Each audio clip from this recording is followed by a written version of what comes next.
l'accès à la mer Noire. Mais on se demande quand même, Général Richoux, si l'armée russe en serait véritablement capable. S'il s'agit du Dniepr dans la région de Kherson, je leur souhaite bon courage. Bien qu'on se rende compte du plan russe. Ça se passe en 3 étapes. La première, vous allez le voir, c'est en rose foncé.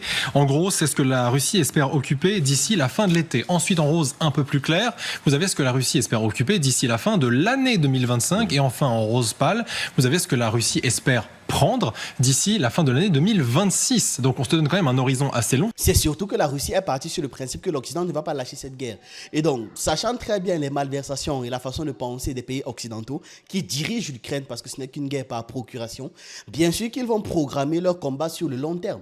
Ils ne vont pas épuiser leurs ressources n'importe comment, se disant qu'il y a une réelle négociation de paix. C'est faux. Si les Ukrainiens restent seuls sans les alliés, effectivement, je pense que les prévisions peuvent être vraiment pas très positif sur ce qui pourrait se passer sur le front. Donc en gros, ils sont simplement en train de faire comprendre que l'Ukraine n'a jamais combattu seule, que ce n'est pas une guerre ukrainienne, que c'est une guerre occidentalo-russe ou otano-russe, tout simplement. Parce qu'eux-mêmes, ils le disent, que les objectifs russes vont être rapidement réalisés si jamais il n'y a pas l'intervention des pays de l'OTAN. Point. Vous imaginez un temps soit peu si la Russie avait autant de soutien que l'Ukraine dans cette guerre, c'est-à-dire une implication de la Chine, de l'Iran, de la Corée du Nord. Eux, ils sont à 50 contre la Russie. La Russie les maintient en respect. Pour peu qu'ils arrivent à les gratigner, les médias sursautent. Est-ce que c'est une manière de dire en gros, dépêchez-vous, armez-nous et venez à notre secours? Pitié.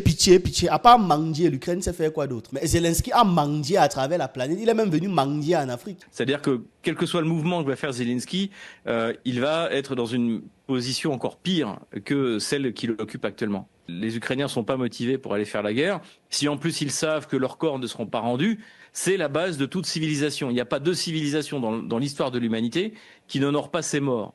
Et là, si, maintenant il y en a une, ça s'appelle la civilisation otano-kievienne. Zelensky pourrait dire la vérité. Mais le régime est tellement habitué à mentir, il y a une telle distance par rapport à la réalité qui est prise à la fois par les sponsors, à la fois par le régime de Kiev, et puis c'est aussi ce narratif qui est balancé dans tous les médias occidentaux. Kiev ment sur ses propres pertes et ment sur les pertes russes. Le dernier échange de corps, il y avait 900 corps de soldats ukrainiens contre une trentaine de corps russes. 6 000 soldats ukrainiens morts, c'est 2 milliards de dollars. Ça, Kiev n'a pas les moyens. Ceux qui financent la guerre, ce sont les sponsors occidentaux, et les sponsors occidentaux financent la guerre pour tuer des Russes ou pour acheter leur propre armement. Pas pour dédommager les familles. Salut à vous, nouvelle vidéo React. Alors, la Russie compte occuper l'est du Dniepr en Ukraine. Et donc, on va écouter des analystes de plateau et essayer de nous expliquer pourquoi est-ce que ce n'est pas possible. Vous savez, ces gens qui font la guerre tranquillement assis sur des plateaux télé avec climatiseurs. Selon un haut gradé de l'armée ukrainienne, la Russie pourrait avoir l'intention d'occuper le territoire ukrainien qui se trouve à l'est du fleuve Dnipro. Dnipro, c'est le Dniepr. Dniepr et de couper également l'accès à la mer Noire. Mais on se demande... Chose encore intéressante qu'on révèle, que l'on note en tout début, c'est que ce n'est pas l'armée russe qui le dit, c'est l'armée ukrainienne qui le dit. Ce n'est pas l'armée russe. Ce n'est pas une déclaration officielle de l'armée russe. Ce n'est pas, un Russe qu'on aurait capturé et interviewé. Non, c'est l'armée ukrainienne qui a fait cette déclaration. Donc je ne sais pas à quel niveau c'est crédible, mais c'est important de le souligner. L'accès à la mer Noire. Mais on se demande quand même, Général Richoux, si l'armée russe en serait véritablement capable. S'il s'agit du Dniepr dans la région de Kherson, je leur souhaite bon courage. Parce que ça fait plus d'1 kilomètre, peut-être 1 kilomètre et demi de large. Il faut des moyens du génie qui sont absolument colossaux.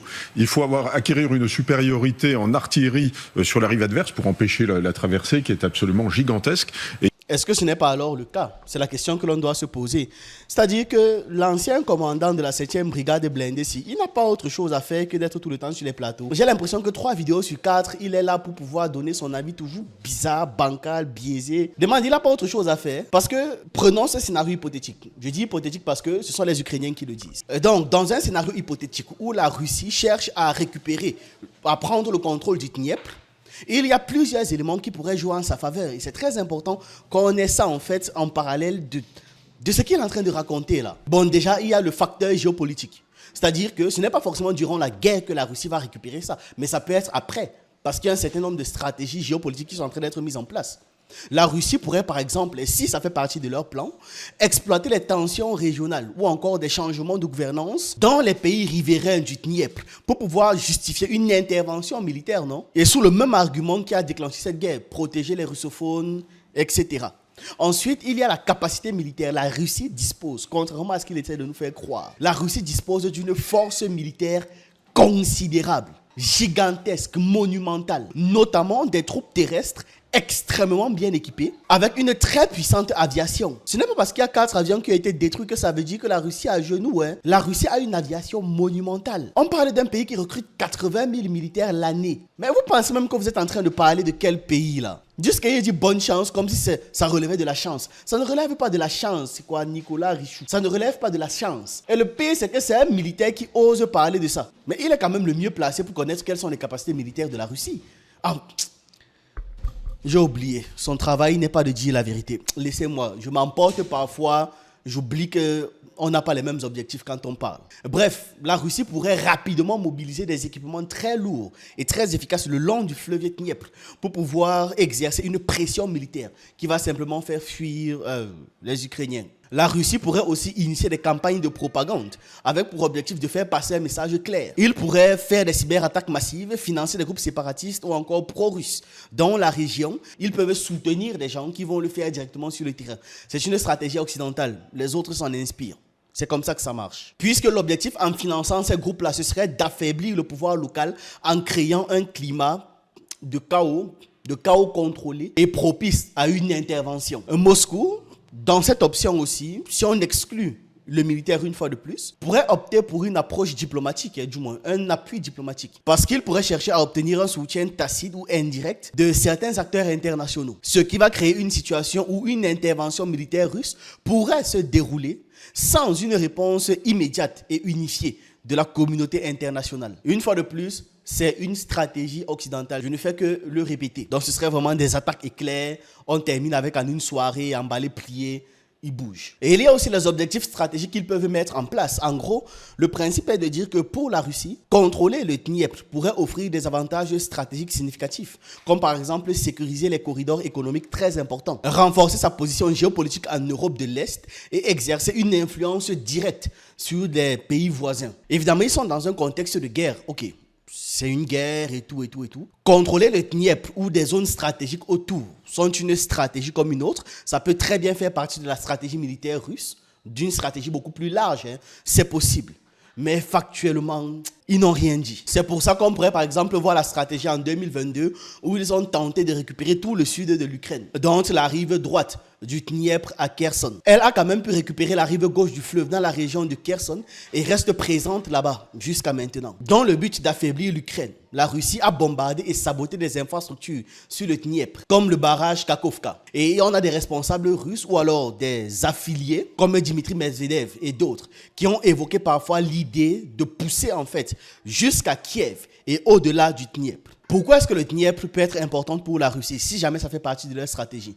Déjà, c'est le fait que ce soit une frontière naturelle, difficile à franchir pour les forces ukrainiennes. Il y a aussi le fait que ça représente une séparation des russophones, qui sont souvent à l'est, et les ukrainophones, qui sont généralement à l'ouest. Après, il y a le fait de contrôler l'eau, parce que le canal de Crimée Nord part du Dniepr, et son contrôle est vital pour la Crimée occupée. Avoir le Dniepr, c'est aussi pertinent pour la mobilité logistique, parce que le Dniepr est un fleuve navigable, facile et pratique pour les déplacements militaires. Et maintenant, psychologiquement ou alors idéologiquement, par les Russes, le Dniepr est perçu comme étant la frontière historique entre les vrais Russes et l'Occident. Ce que j'essaie d'expliquer, c'est que ces gars présentent en fait cette stratégie comme étant un truc lointain.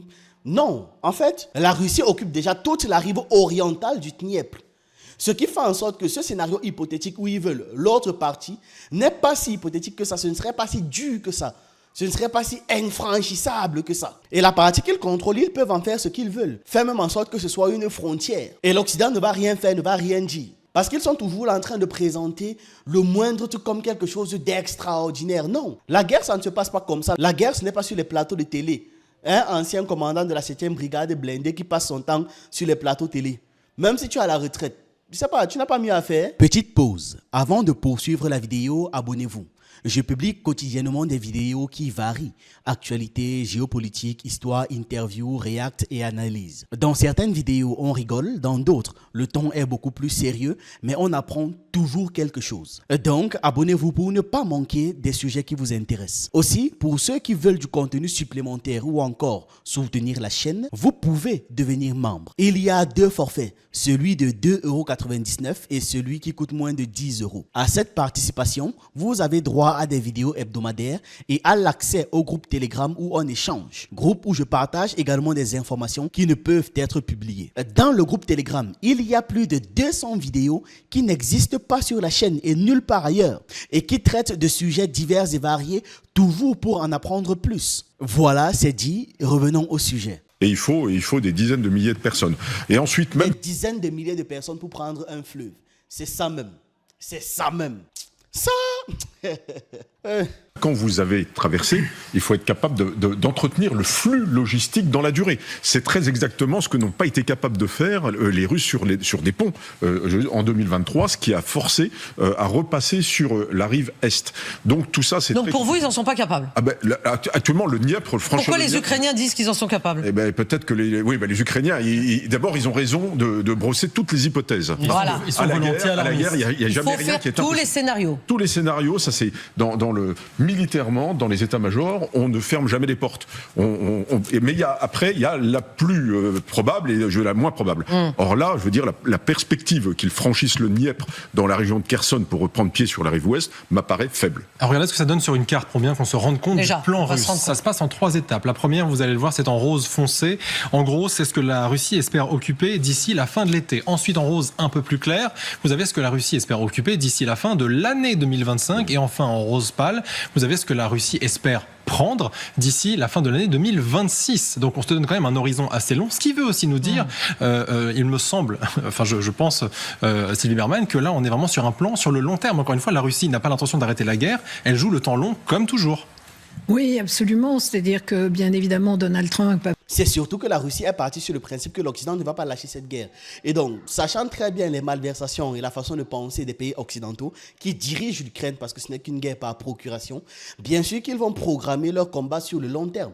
Ils ne vont pas épuiser leurs ressources n'importe comment, se disant qu'il y a une réelle négociation de paix. C'est faux. C'est très faux. Il n'y a pas de réelle négociation de paix. Tout ce que les gars cherchent à faire là, c'est renforcer l'Ukraine, c'est tout. La Russie avance comme elle a dit qu'elle allait avancer. Le but n'est pas de tout dilapider, d'épuiser les troupes. Non, non. C'est de faire des choses correctement jusqu'à récupérer et atteindre l'intégralité de leurs objectifs. C'est comme ça que ça marche. Ou bien vous pensez que les Russes vont s'asseoir et se dire que oui, ils ont parlé de paix, ça veut dire que c'est la paix. À combien de reprises les Occidentaux leur ont fait ça, puis leur ont enfoncé profondément le doigt dans le huc? Sérieusement? Vous pensez qu'ils vont tomber dans le piège 1 millier de fois et que ça va recommencer? Et encore, et encore, et encore. Eux-mêmes, ils seraient débiles de faire ça. 2 minutes de sérieux. Ne prêtez pas de la bêtise aux autres, tout comme vous ne voulez pas qu'on vous prête de la bêtise. Ça ne veut pas dire que vous n'êtes pas bête, mais qu'on ne vous attribue pas ça comme ça. Penser qu'ils pouvaient régler le problème rapidement. Donc rapidement, ça ne pouvait pas être en 24 heures, mais c'était une question de mois. Il y avait des perspectives, il y a des échanges de référendums, mais là, la logique russe, c'est effectivement de poursuivre la guerre, parce que l'analyse qui est faite au Kremlin, c'est que la Russie est en train de gagner. Et l'idée de la frontière naturelle du Dniepr a été évoquée dès le début de la guerre. Pour essayer de comprendre ce qui se passe sur le terrain, nous allons rejoindre tout de suite notre envoyé spécial en Ukraine, plus précisément à Odessa, Gwendoline de Bono. Gwendoline, bonsoir. Merci d'être avec nous. Les Ukrainiens, puisque vous êtes sur place, est-ce que vous ressentez que les Ukrainiens redoutent justement cette possibilité, c'est-à-dire cette possibilité que tout ce qui est à l'est du Dniepr soit occupé par la Russie, et même que la ville dans laquelle vous vous trouvez, Odessa, soit un jour n'appartienne plus à l'Ukraine? Est-ce que c'est un souci pour les Ukrainiens, ou est-ce qu'ils n'y pensent pas aujourd'hui? C'est-à-dire que la question, si je la trouvais tellement bête, je ne sais pas pour vous, est-ce que c'est parce qu'elle est en Ukraine que ça veut dire qu'elle connaît ce qui se passe dans la tête des Ukrainiens? Vous allez voir que ce n'est même pas loin de ce qu'il faut en Afrique. C'est-à-dire que, ok, elle est en Ukraine, mais vous verrez qu'ils ont leur quartier, leur restaurant, leur lieu de fréquentation. Et ils partent du principe que voilà, puisqu'ils veulent valider leur théorie, le principe c'est le simple fait de vivre quelque part veut dire que tu connais les réalités de l'endroit là. C'est faux. Je ne prends que le cas de l'Afrique. Il y a beaucoup de Blancs qui vivent en Afrique ou qui sont en Afrique, mais ne connaissent aucune des réalités que nous vivons. Aucune, je dis bien aucune. Donc vraiment, ils sont en train de chercher, c'est quoi l'expression déjà? Un argument de référence, c'est ça. De dire que bon voilà, comme elle est en Ukraine, ça veut dire qu'elle sait ce qui se passe en Ukraine ou comment les Ukrainiens pensent ou connaissent les réalités des Ukrainiens. Pas du tout. Je ne sais même pas si elle parle la langue. Et j'ai dit je ne sais pas. Je n'ai pas dit que ce n'est pas le cas. Je ne sais même pas si elle parle la langue. Je ne sais même pas si elle est intégrée parmi les Ukrainiens en question. Est-ce qu'elle voit les couches les plus pauvres de la société au quotidien? Je doute fort. Parce que c'est ces couches-là qui, en réalité, expriment réellement les frustrations d'une société. C'est pas les riches. Les riches, bien sûr que pour eux, ça va, il n'y a rien. On parle aux pauvres. C'est-à-dire que ces gars sont quand même bizarres. Et le principe, c'est quoi? C'est que peu importe ce qu'elle va dire, là, on croit. Bien évidemment, elle va corroborer ce qu'ils sont en train de dire depuis le début. Que non, ne vous inquiétez pas, ils n'ont aucun problème. Si vous voulez, on mise. Il n'est pas encore écouté, mais on met l'argent. Écoutez, en tout cas, ici, tout le monde à Odessa sait que les Russes n'ont jamais renoncé à Odessa. Vladimir Poutine a lui-même qualifié Odessa de ville russe, mais les Odessites ont montré depuis le début de la guerre qu'ils ne l'entendent pas de cette oreille. Personne ici, c'est vrai, n'imagine les Russes s'emparer d'Odessa, parce que d'abord la prise de ville de taille bien moins. Personne n'imagine les Russes en train de prendre Odessa. Personne. Bien sûr. Personne. Même pas une extrême minorité de gens, même pas quelques personnes, mais marginales. Non, c'est personne. Parce qu'elle a causé avec tout le monde et tout le monde a dit non, on ne l'imagine pas. Elle a fait le sondage sur combien de personnes, on ne sait pas. Est-ce qu'ils ont juste discuté dans un bar avec une famille de 3 personnes ou une bande d'amis? On ne sait pas. C'est juste personne. Et on est censé croire sur parole. Et vous avez dit qu'elle allait corroborer, non? Si on avait misé, j'aurais eu mon argent. Moindre sur le front, ce qui n'est pas le cas d'Odessa, faut le rappeler, a pris des mois et des mois. Et puis surtout, les Ukrainiens ont le dessus complet en mer Noire. Une opération amphibie est aujourd'hui totalement irréaliste. La flotte russe de la mer Noire a presque été totalement détruite. Tout à l'heure, j'étais avec des marins ukrainiens justement en mer Noire et on le voit très bien. Enfin, les navires russes ne s'approchent absolument plus des côtes ukrainiennes, parce qu'il y a la menace des drones marins, des missiles, des drones aériens. Effectivement, et c'est stratégique. La Russie ne s'approche plus de la mer Noire pour pouvoir attaquer Odessa, simplement parce que ça les rend extrêmement vulnérables. Ils ne vont pas simplement laisser leur navire se détruire. Ce qu'ils ont fait, c'est qu'ils ont battu en retraite, repositionné leur navire et voilà, chercher d'autres stratégies, d'autres approches. Parce que leur navire était facilement détruit quand ils empruntaient la route là. C'est-à-dire celle-ci qui quitte de la mer Noire à Odessa. C'était facile à détruire par mille et un moyens. Donc ils ont simplement battu en retraite et cherché d'autres voies pour pouvoir atteindre la zone. Et c'est d'ailleurs même parce que la Russie a changé de stratégie à ce niveau que l'Ukraine a pu créer en fait un couloir maritime pour pouvoir exporter du grain et d'autres éléments dont ils ont besoin. Le coût de la menace maritime était devenu beaucoup trop élevé à Odessa pour la Russie. La menace des drones marins, des missiles, des drones aériens, donc une prise d'Odessa pour les habitants aujourd'hui, ça semble totalement irréaliste. Gwendoline, faut quand même bien rappeler que Odessa n'a littéralement jamais cessé d'être attaquée. Qu'est-ce qui fait que cette ville est encore extrêmement stratégique pour les Russes? Oui, alors c'est vrai que les attaques sont très régulières et notamment près du secteur du port. Le port lui-même est régulièrement attaqué. Il y a quelques mois, il y a des marins qui sont morts justement après qu'un navire ait été ciblé par des frappes russes. En fait, ce qu'il faut comprendre, c'est que pour les Ukrainiens, Odessa, c'est vraiment, si je puis dire, le centre de gravité économique du pays. La majeure partie des exportations, des importations transitent par le port d'Odessa et donc l'Ukraine met un soin particulier à protéger cette ville et c'est aussi pour ça que les Russes la ciblent. Mais à titre d'exemple, les exportations et les importations justement, eh bien, à Odessa, par le port, elles sont revenues à leur niveau d'avant-guerre. Tu mens, c'est faux. C'est impossible. Même dans la propagande, même quand vous dites la vérité, il faut pas avoir dosé. Ou bien avant-guerre, c'est quoi? Avant-guerre dans les années 90? Parce que quelque part aussi, c'est un jeu de mots, mais c'est vrai. Si elle te dit que c'est revenu comme l'avant-guerre, mais que l'avant-guerre, là, c'est les années 60, c'est l'avant-guerre. Merci beaucoup, Gwendoline de Bono, donc envoyée spéciale d'LCI à Odessa, en Ukraine. Alors, selon ces sources ukrainiennes, les Russes n'avancent que de quelques dizaines de mètres par jour et ils s'emparent.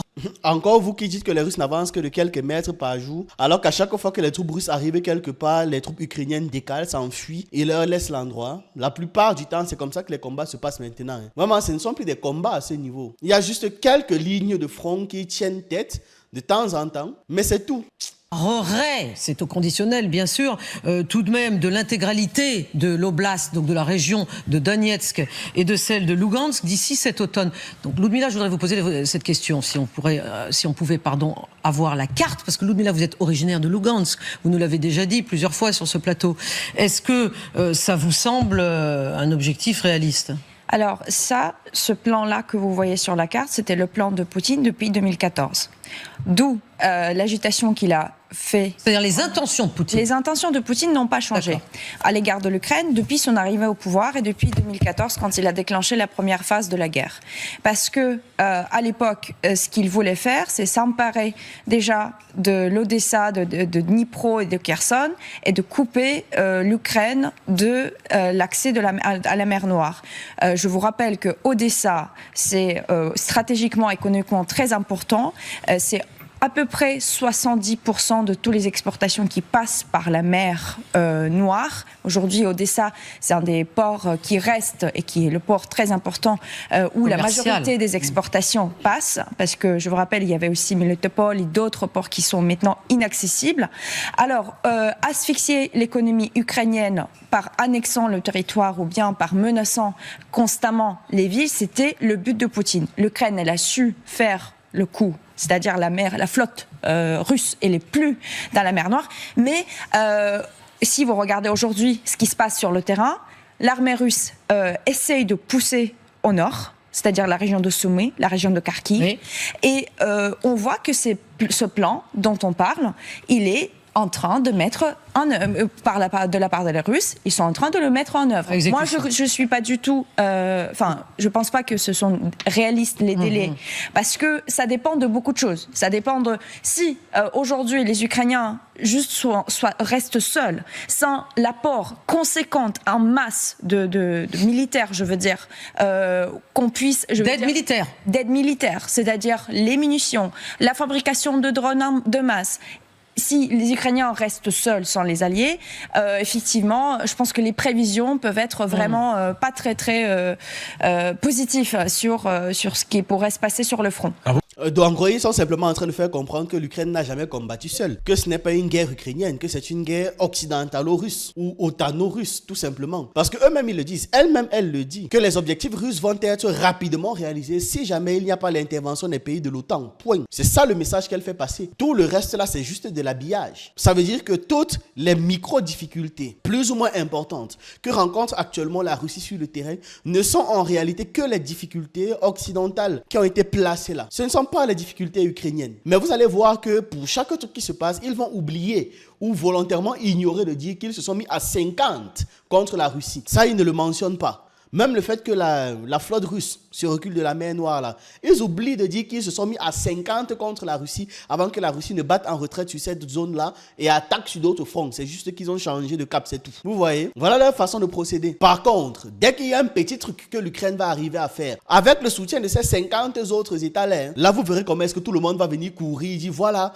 l'Ukraine est forte, l'Ukraine a fait ceci, l'Ukraine a fait cela. Vous imaginez un temps soit peu si la Russie avait autant de soutien que l'Ukraine dans cette guerre, c'est-à-dire une implication de la Chine, de l'Iran, de la Corée du Nord, tous allaient pleurer, non, oh mon Dieu, ce n'est pas normal, ça enfreint les lois internationales, ils sont tous des criminels. Eux, ils sont à 50 contre la Russie. La Russie les maintient en respect. Pour peu qu'ils arrivent à les gratigner, les médias sursautent, oh mon Dieu. Voilà. Donc elle-même, elle le fait comprendre. Les prévisions de la Russie seront réalisées s'il n'y a pas plus de soutien. Et une fois de plus, ça démontre à quel point ces gars n'ont absolument pas l'intention d'arrêter la guerre. Ils n'ont pas l'intention d'arrêter la guerre. Ils ont l'intention de faire une pause nécessaire pour pouvoir surarmer l'Ukraine. C'est tout ce qu'ils ont dans leur tête. Parce que le but de cette guerre, c'est d'affaiblir la Russie. Une guerre, ça use, c'est épuisant, c'est fatigant. Et c'est pour ça que je disais que la Russie préfère étaler sa stratégie sur le temps que de s'épuiser avec une guerre éclair. Vous ne croyez pas énormément en ce calendrier, Elisabeth Shepard, Salem, est-ce que vous croyez surtout en cette hypothèse tout court? Parce qu'on pourrait se dire qu'en effet, le fait que cette information des services ukrainiens arrive maintenant,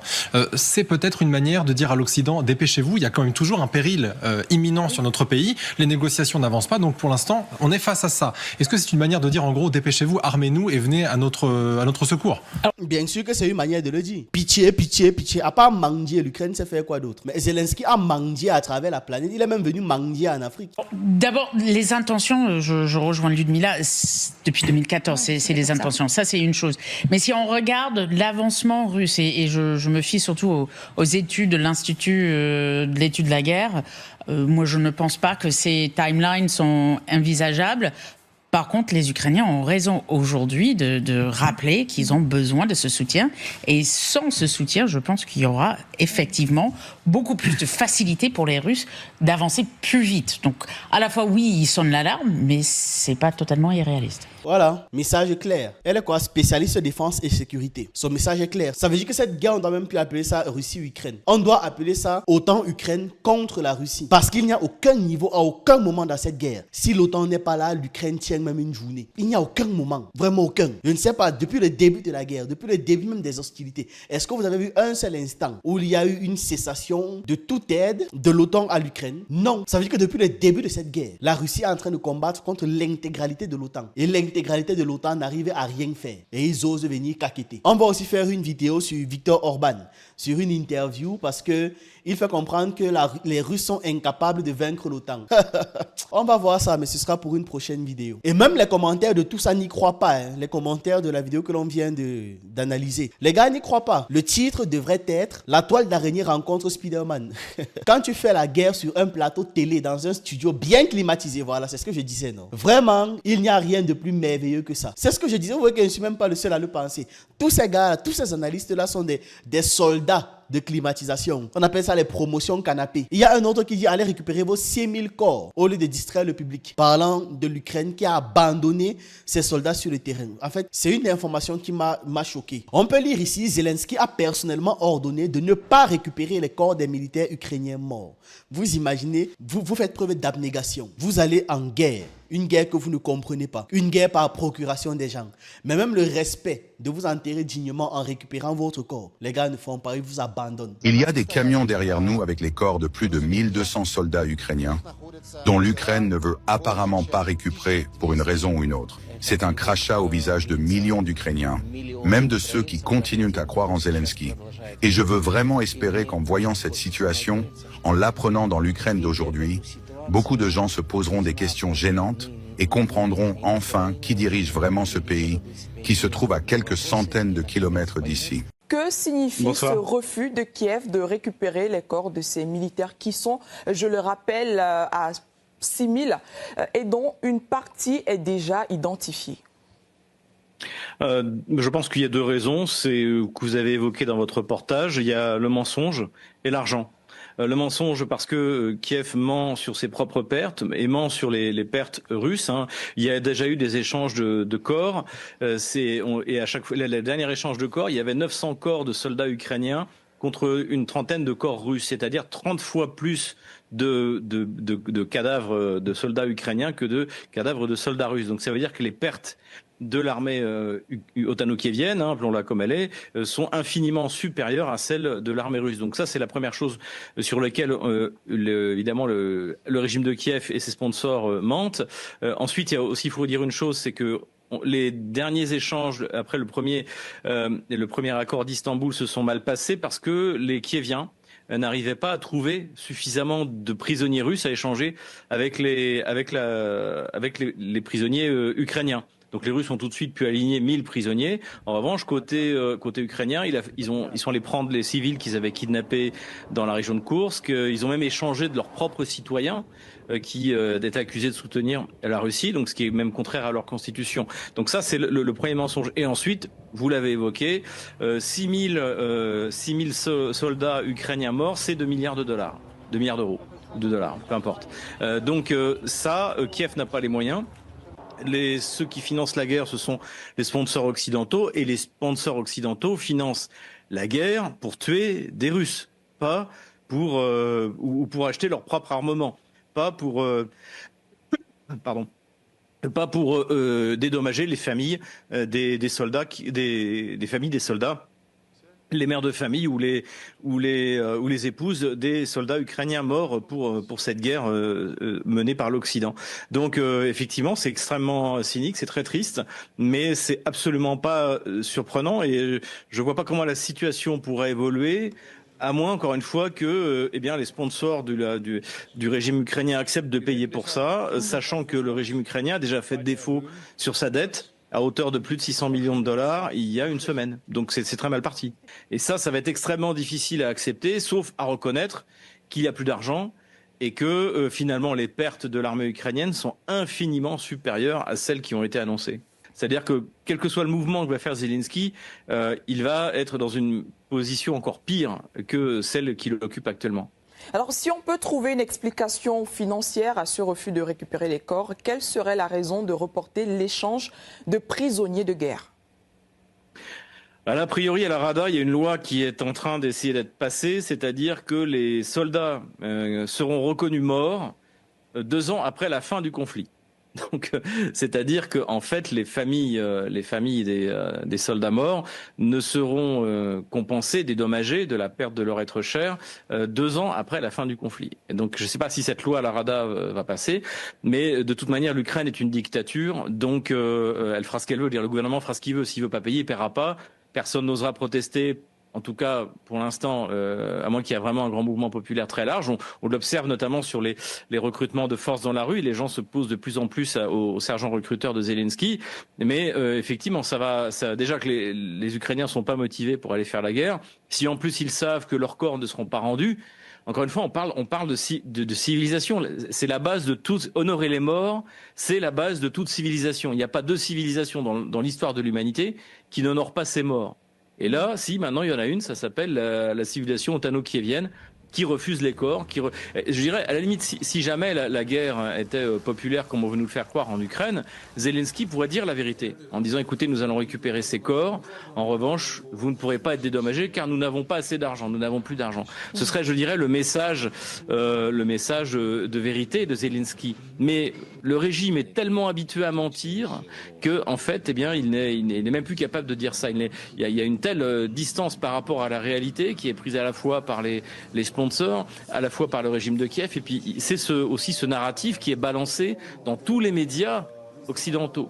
Donc là, encore une fois, d'ailleurs, les médias occidentaux ne parlent pas de ça. Les médias occidentaux ne parlent pas de cet échange de corps de soldats ukrainiens et russes. Ils ne parlent pas du fait que finalement, c'est pas 20 000 enfants qui sont du côté russe depuis le début des combats, mais 339, dont les Russes viennent enfin de recevoir la liste. Ils ne parlent pas du fait que la liste des morts à Boutcha, elle n'a toujours pas été communiquée. Donc en fait, tout ce système vit dans un mensonge. Le système de guerre otano-kievien vit dans le mensonge. Et à la première pierre de ce mensonge qui finalement se fragilise, c'est tout l'édifice qui peut s'écrouler. Donc là, je n'aimerais pas être à la place des communicants de Kiev et des Occidentaux. Malgré un accord conclu à Istanbul, Kiev a refusé de récupérer les 6000 corps de soldats ukrainiens. Selon 2 fonctionnaires ukrainiens, ce refus vise à cacher les pertes et à éviter les compensations. Parce que oui, s'ils récupèrent les corps, ils doivent les rendre aux familles. Et s'ils les rendent aux familles, ils doivent donner l'argent à ces familles-là, les compensations. Ils ne veulent pas les payer, donc ils préfèrent abandonner les corps. Et en plus de ça, ils veulent cacher les morts. Vous voyez ? Malgré un accord conclu à Istanbul entre la Russie et l'Ukraine pour pouvoir procéder à un échange humanitaire de dépouilles de soldats tombés au front, Kiev a interrompu le processus au dernier moment. Alors que la Russie avait acheminé près de 6000 corps de militaires ukrainiens jusqu'à la frontière avec l'Ukraine. Au point d'échange convenu, aucun représentant ukrainien ne s'est présenté pour pouvoir les récupérer, selon le média Mash. Donc, la Russie a un tel respect pour les soldats ukrainiens que quand ils les abattent, ils les conservent avec respect. Vu que si la Russie avait ces corps, ça veut dire qu'ils ont été conservés, gardés, entretenus, protégés. Si la Russie a pu les transporter, ça veut dire qu'ils ont été entretenus, conservés. Donc la Russie arrive à mieux traiter des militaires ennemis, des militaires ukrainiens, que l'Ukraine elle-même n'arrive à bien traiter ses propres militaires. Vous-même, quand vous travaillez pour un pays comme ça, est-ce que ça va vous donner la niaque d'aller en guerre? De savoir que même après votre mort, vous ne serez pas respecté. 2 voix ukrainiennes dénoncent le sabotage de l'action humanitaire. C'est un député et l'ancien conseiller du procureur général. Selon eux, il s'agit de l'abandon délibéré de milliers de militaires morts. La volonté de dissimuler l'ampleur réelle des pertes et le refus d'indemnisation des familles concernées. Pour le député ukrainien Artyom, il ne s'agit en aucun cas d'un oubli ou alors d'un malentendu. Zelensky a personnellement ordonné de ne pas récupérer les corps des militaires ukrainiens morts. Cet ordre, affirme-t-il, aurait pour but d'éviter une explosion sociale intérieure. Les familles de soldats portés disparus ou encore éliminés pourraient entrer en confrontation directe avec le pouvoir. Et c'est normal, parce qu'on va vous poser la question, pourquoi est-ce que mon fils est mort? Pourquoi est-ce que mon frère est mort? Pourquoi est-ce que mon père est mort? Mon oncle il est mort? Pourquoi? Donc, c'est un cas susceptible de provoquer la colère de la société, une confrontation civile avec le régime de Zelensky et ce qu'ils ne veulent pas. Ces propos sont renforcés par le témoignage accablant d'Andriy Telichenko, un ancien conseiller du procureur général d'Ukraine. Il affirme également que Kiev a intentionnellement bloqué cet échange, non seulement pour dissimuler l'ampleur des pertes, mais surtout pour éviter de devoir verser les compensations promises aux familles. La réalité aujourd'hui, c'est que le régime de Kiev ne veut pas récupérer ses corps. D'abord parce qu'un grand nombre de corps rentreraient en Ukraine où les familles et les proches vont essayer de les retrouver. Deuxièmement, il va falloir payer ces soldats morts, comme le régime de Kiev l'a promis, et indemniser les proches. Mais il n'indemnise pas la plupart des personnes qui ont déjà perdu des soldats sur le champ de bataille. Voilà la réalité. Pour retarder encore davantage toute obligation financière devant les familles des soldats défunts, Kiev tente de faire adopter une loi selon laquelle les portés disparus ne seront officiellement déclarés morts que 2 ans après la fin du conflit. Andriy Telichenko relève un chiffre glaçant. Plus d'1 million de soldats ukrainiens seraient déjà morts. Mais seuls 35 000 à 65 000 familles auraient reçu une aide, les compensations là. C'est un grand désastre pour la propagande de Kiev, qui affirme que le pays ne perd pas tant de soldats sur le front que ça, et qu'ils sont en train de gagner même d'ailleurs. Oui, c'est comme ça que leur propagande présente toute cette affaire, que l'Ukraine gagne. Et les médias occidentaux relaient ça. C'est la réalité des gens qui subissent la propagande, conclut-il. La propagande est dangereuse. Et maintenant, au sujet d'Odessa et de Kharkov, ce sont des villes russes. Ce sont des villes russes. Mon père m'a dit, ne sous-estime jamais ton adversaire. Personne sur ce plateau ne connaît en réalité les ressources que possède la Russie. Évitez d'envoyer les gens au suicide. Je suis d'accord avec ce type. C'est-à-dire que même les commentaires de ces gens, et les commentaires sont likés, 52 likes, 93 likes, 72 likes, et j'en passe 132 likes. Tous ces gars-là, ils sont validés en fait par la communauté. Donc, même dans leurs commentaires, les gens sont en mode « calmez-vous, arrêtez de mentir ». Mais ils continuent, ne s'arrêtent jamais. Parce que bien évidemment, dans la masse critique des personnes conscientes que tout ce qu'ils racontent là, ce sont des mensonges, il y a une minorité qui croit à tue-tête tout ce qu'on leur raconte, peu importe ce qui est raconté. Voilà donc. Là, il y a une personne qui relève aussi ce que je disais. Toujours le même général des plateaux, Voilà. Je l'ai dit ici, on rigolait, non? Mais voilà, je ne suis pas seul. Ces mecs sont de grandes gueules, c'est incroyable. Bizarrement, les machines à laver fonctionnent. Au début de la guerre, ils disaient que la Russie était tellement sous-équipée qu'ils volaient les puces électroniques des machines à laver occidentales. Bon voilà, alors finalement, les machines à laver là, c'est de la haute technologie, hein. Ça fonctionne même trop bien. Parlez-nous des 6000 corps. Le Dniepr forme une parfaite frontière naturelle. La supériorité militaire de la Russie n'est plus à prouver, tant sur le plan logistique que sur le plan technologique. Mauvaise pub pour les armées occidentales, mais surtout, pourquoi les Ukrainiens de l'Ouest s'acharnent à vouloir conquérir des territoires qui demandent à être rattachés à la Fédération de Russie, pour sûr que la résistance locale renseigne sur les Russes, sur les points névralgiques à détruire. La Russie a des alliés à l'intérieur du Donbass. Et il conclut en disant bravo monsieur Poutine, bravo à la Russie. Rasez tout. Voilà, il a écrit, rasez tout. Parce qu'à un moment donné, les Occidentaux fatiguent à envoyer les gens à la mort inutilement. Les vassaux des États-Unis sont en panique. La Russie gagnera, c'est évident. Depuis le début, Poutine prend le temps. Parce que c'est une guerre d'usure qu'ils sont en train de vouloir faire là. La Russie l'a compris dès l'instant où les accords n'ont pas été signés. Donc ils se sont mobilisés pour ça. Bref, voilà ce que j'avais à partager avec vous dans cette vidéo. Dites-moi ce que vous en pensez en commentaire. J'attends vos avis, vos analyses et on se retrouve une prochaine fois.